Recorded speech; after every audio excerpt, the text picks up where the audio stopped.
The 13 colonies in their new nation formed, the United States of America, needed to create a new and fair government. They did this by creating a few important documents and plans to help do this. The first plan was the Virginia Plan, written by James Madison and presented by Edmund Randolph. It called for the separation of the three branches, executive, judicial, and legislative.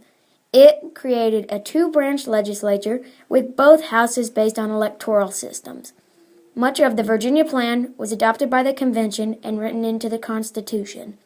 Smaller states disagreed and thought that all states should have equal representation in Congress. They responded with the New Jersey Plan. The New Jersey Plan also made it so Congress had some additional powers of setting and collecting taxes. It was also called for Congress to select an executive branch. Now, a lot of delegates from the smaller states liked the New Jersey Plan because it gave every state equal power. In the original system, larger states and their delegates were more powerful, so the New Jersey Plan attempted to give small states power in Congress equal to those of larger states.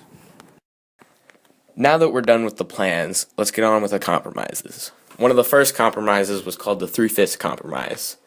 It was offered by James Madison. The issue of African Americans being represented in state was something that split the delegates in half. The South wanted African Americans to be counted with whites, while the North thought that African Americans were property and should not be represented. The Three-Fifths Compromise made it so that 3/5 of African Americans were counted in state. That means that 2/5 would not be represented in state, and that they kind of compromised for both the South and the North. But the South just got a little more than half of the compromise, having 3/5.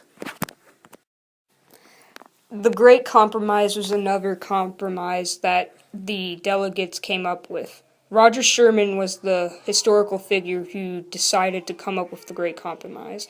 The Great Compromise was a debate about how many representatives a state should have in the government's lawmaking branch. People wanted to have bigger states to have more representatives. Smaller states were to have less representatives. There are two types of people, anti-federalists and federalists. An anti-federalist is a person who opposed the ratification of the Constitution in 1789 and allied with Thomas Jefferson's Anti-Federal Party, which opposed extension of the powers of the federal government.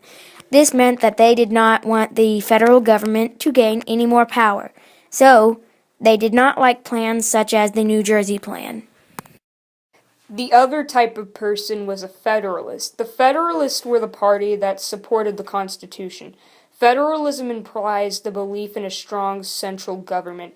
An example of a Federalist was George Washington.